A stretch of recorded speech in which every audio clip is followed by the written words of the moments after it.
Hello, and welcome to the EY Sustainability Matters podcast. I'm Bruno Sarda. I'm a partner in EY's Climate Change and Sustainability Services and your host for this series. Sustainability Matters is our regular look at ESG and sustainability topics and how they impact organizations around the globe.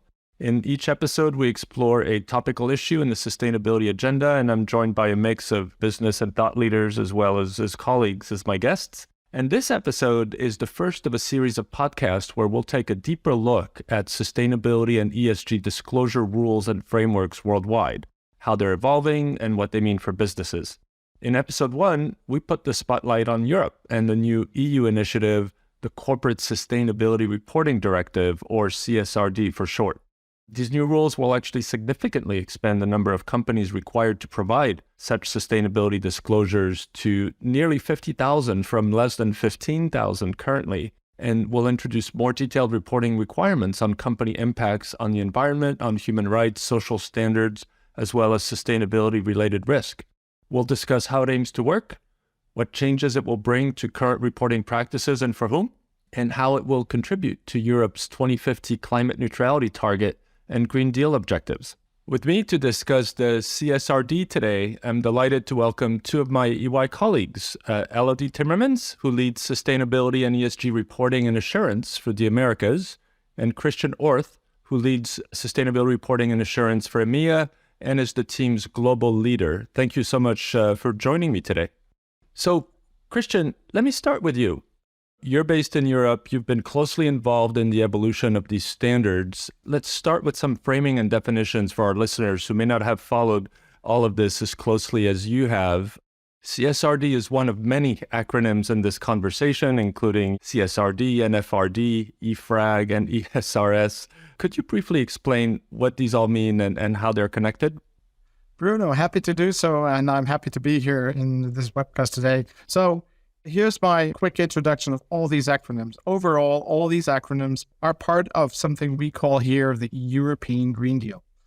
So the European Green Deal is something that is aiming for Europe to be the first climate neutral continent by 2050.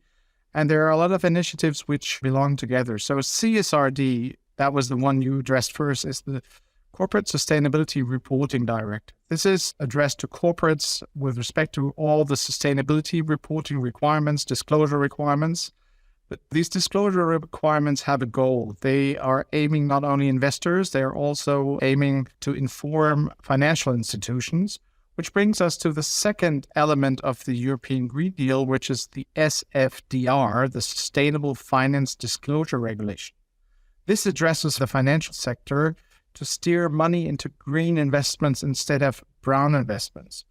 So we have two elements that are closely related, and there's an interaction between them, steering money into activities that support the European Green Deal and the overarching goals. We also have a third element, which is the EU taxonomy. So not really an acronym here. The European Union has already the EU taxonomy in force, which requires some reporting on KPIs, on environmental goals, in a first step only on climate change and climate litigation, but in the next step also covering the other environmental goals that are outlined by CSRD. And the three key KPIs that are being addressed are CapEx, OpEx, and revenue turnover to be disclosed. So the EU taxonomy, but even within this one, there's a stepped approach. Now, the first step asking to disclose investments that are determined to be eligible, so that are green investments, and investments that are not eligible, so that the kind of brown investments.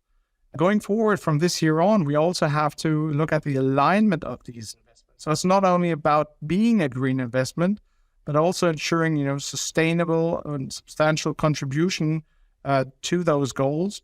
They shouldn't significantly harm any other goals. Just to give you an example, which is simple, if you build a wind park to generate power, it shouldn't be built in an area where we have environmental issues. If we build something in this area because it's a very biodiverse area, which would then disappear after we have established this wind park.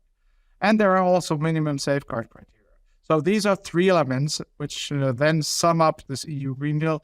Others to follow, such as the European Single Access Point, as ASAP, and the CS3D the Corporate Sustainability Due Diligence Directive. You see a lot of acronyms, but overall, everything is going in one direction, aiming for the targets of the EU. Great. Thanks for that clarification. One acronym that keeps coming back up that maybe you can also define is the ESRS and how it relates to the CSRD. Absolutely. Happy to do so. So the ESRS, that is actually the level 2, so to speak, of CSRD. So CSRD is outlining what companies are subject to these disclosure requirements, what are the activities those companies need to do with respect to what I just outlined, the financing into green investments. So while CSRD is a directive which needs to be transposed into the jurisdictions of the 27 member states, the question is, what standards do apply with respect to these disclosure requirements? That has been handed over to an institution called EFRAG, the European Financial Reporting Advisory Group, that has come out with 12 standards. The exposure droughts, we had 13 standards. There was a comment period until August 8th this year. And just recently, EFRAG has handed over the first final draft set of ESRS's European Sustainability Reporting Standards to the European Commission for a release. So the European Commission will adopt them within the next half of 2023, and then they will become effective 1/1/24 onwards. That's great. Thanks for that, Christian. So I think you did a great job of framing the relationship between all these things. At its core, I guess, what primary need or problem is CSRD trying to solve that maybe is not currently being met by what is in force now? And in fact, what will that require of companies that they may not be doing today? Yeah, that's a good question, Bruno. So the previous regulation was called NFRD, Non-Financial Reporting Directive. This is in force already. I think it's not necessarily a shortcoming we should deem with respect to the NFRD. I would rather say it's an enhancement and it's the next natural step. I think the biggest impact is that so far we have around about 15,000 companies subject to NFRD in Europe. This number has now increased to 50,000 entities, including, which is a very last-minute change, third country companies, so parents outside the European Union with substantial undertakings, so subsidiaries or branches within the European Union. So the initial assessment of 49,000, so we can be crystal clear of this, it must be above 50,000 entities subject to CSRD and in scope of the new ESRS disclosure requirements. So talking about content, at the end of the day, these rules and regulations that apply to the 50,000 plus companies, this is not only a compliance exercise on reporting. At the end of the day, you will see that this is more or less the license to operate within the European Union, to also talk about all the activities with respect to sustainable investments, not only into the direction of investors, shareholders, but also to society and environment. So that's really, it's a huge undertaking.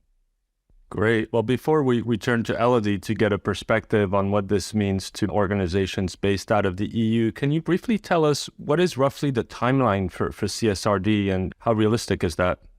Well, to be very honest, the discussion about CSRD, there was a first date set and everybody realized, okay, it is unrealistic to have 50,000 companies required to have 12 standards to be obeyed. So we do see that the CSRD now has a staggered approach. I did mention earlier that as of 1/1/24, this will be applicable, but I have to be more precise. So as from 1st of January 2024, that's the reporting period, which goes hand in hand with this timeline, does only apply for companies that are currently within the scope of NFRD, so that are already familiar with this kind of reporting. So these companies are required to report for the reporting period 1/1/24 until December 31st, 2024, or whatever their fiscal year is, and then they have to report in 2025. And that will be subject to assurance by auditors or other independent assurance service providers So it is something that will be assured. Then a year later, all other large companies will become subject to these requirements. So 1/1/25 to be reported in 2026. And we have a relief for listed SMEs, small, medium enterprises or entities. They have to start reporting in 2027 with respect to the reporting period as of 1/1/26. There's an exception for micro SMEs, but that's just really a small number of entities that are impacted by this in the EU. But that's pretty much it with respect to the entities in the EU. Here's now the surprise that came in at a very late stage. Third country companies, so non-EU companies with branches and subsidiaries within the EU, they will have to report as of 1/1/28 in 2029. And that's something which will be subject to a specific set of ESRS standards we can't talk about today because they have not yet been established. So a really ambitious timeline, and it sounds like far, far away, but there's a lot to do.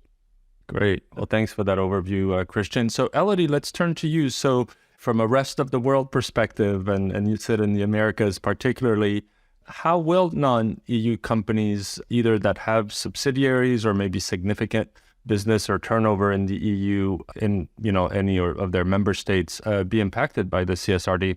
Thank you, Bruno. And as Christian mentioned, most companies called the third-party companies will be impacted by the CSRD. The question is going to be, how will they be impacted depending on their structure? So it is going to be a complex exercise for all organizations with basically subsidiaries or branches or just activities in the EU to understand the level of their activities, to understand how they are subject to the CSRD. So if you will, the boundaries and scoping. And then as a next step, thinking through what will they have to disclose where. There is a lot happening right now at the EU level for EU companies, and Christian talked about it a little bit. But then what we see organizations doing now is really starting to understand the boundaries they have, how are they structured in the EU, and how will they be impacted by the CSRD, meaning will they be impacted as of the start of the implementation of the regulation, early 2024, or will it be 2028, depending on their structure? Yeah, that sounds complex. And not to add more complexity, but we often equate the continent of Europe with the European Union. But in fact, there are significant European countries that are not in the EU, for example, now, such as the UK. Is there a prospect that could create yet another layer of complexity, or is that already captured in what you covered? It is adding complexity. It's also, organizations are going to have to refresh on their European Union, like school studies, because it is like, to your point, like Switzerland or the UK, for instance, will officially not be subject to CSRD, but have also their own regulations that are upcoming. And so when we talk about CSRD for the EU, it is true that that covers the European Union countries, but organizations outside of the EU will also have to pay attention to countries like the UK, Switzerland, or others that will be requiring additional disclosures. Again, that all depends on the types of subsidiaries, the types of entities based in those countries, but it is something that organizations will have to continue to monitor. We're obviously very focused here for the EU or Europe, but that applies across the world too. There are numbers of upcoming regulations, especially around climate, that are going to be mandated for organizations. The other aspect to think about is also, as we think about what a company is going to have to disclose, the CSRD is very broad when it comes to the standards that organizations are going to have to follow on environmental, social, and governance metrics. So you can think about biodiversity, you can think about social, you can think about human capital type of metrics, whereas others, regulations or jurisdictions are starting to be focused specifically on climate-related disclosures. And so that will also mean that organizations based outside of the EU, we're anticipating to only focus on climate at first, will probably have to focus on a broader set of ESG metrics. Well, that sounds like a lot of work. A question for you both. You advise companies, mostly large companies, but companies of different sizes and different sectors with different geographical footprints. What key questions do companies seem to have, and how are you advising them to prepare? I think the three main questions we're getting here, and be curious to hear Christian's thoughts, but one is, how are all those reporting standards aligning to each other? So if I am a company based in the US, where I will probably have to disclose in accordance to, might be the ESRS for the CSRD, the ISSB or SASB type of metrics, or the proposed SEC rule, how does all those reporting standards aligning to each other? Because as much as in the big picture they do align to each other, the devil is in the detail, and all of those requirements have nuances. The second aspect is, how are we defining materiality on what we need to disclose? So which metrics do we really need to focus on and would be aligned to or important to our organization's strategy, versus which are the metrics that are a nice to have, but will not necessarily add any value for our stakeholders or key stakeholders or the regulators.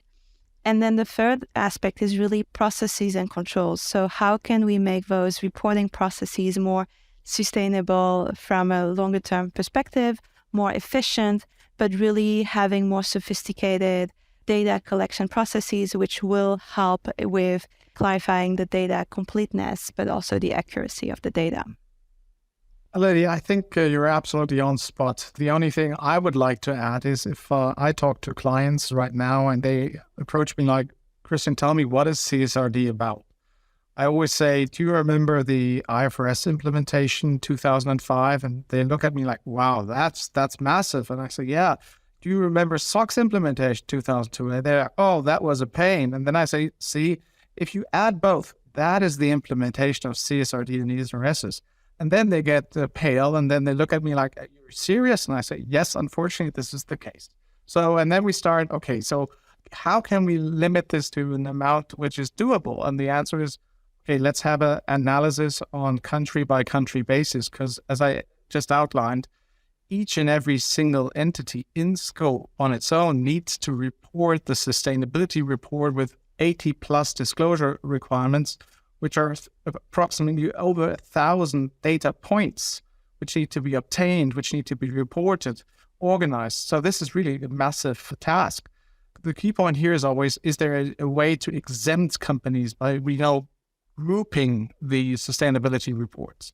There are some requirements in CSRD which require a group consolidated structure, which many companies don't have in place. There's also a transition period with some options, but mostly they say, well, we're reporting already a sustainability report, for example, under GRI. Isn't that sufficient? Isn't that an equivalent? Would this redeem us from all these requirements? And the answer is no.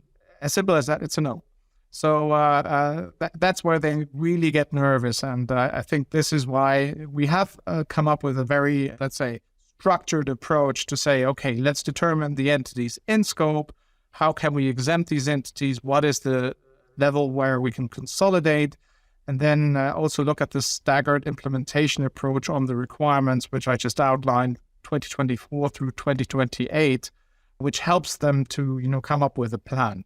And Elodie, then, we really go into all these details. So it's really broad and deep at the same time.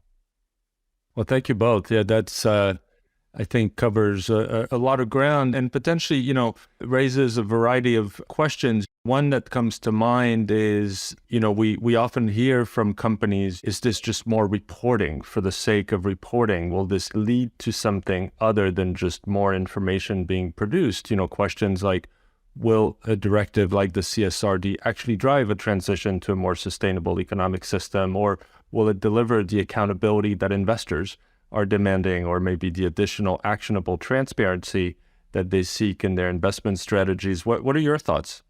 Maybe start with you, Christian.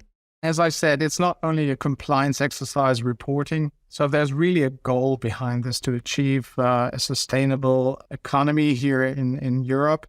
Because that's really the goal of the European Union, nothing else. Which is, of course, if you want to become climate neutral 2050, then you have to put the foot on the gas pedal, let's say it this way, because we do hear, COP27, do we really achieve the 1.5 climate goal? Right now, people are like, it's unachievable.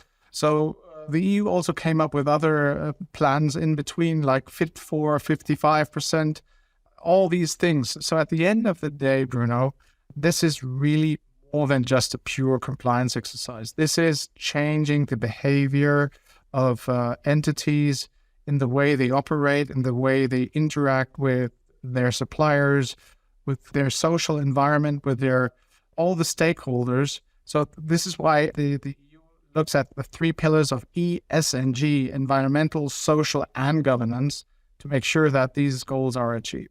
But I think, Elodie, same in the US, I guess.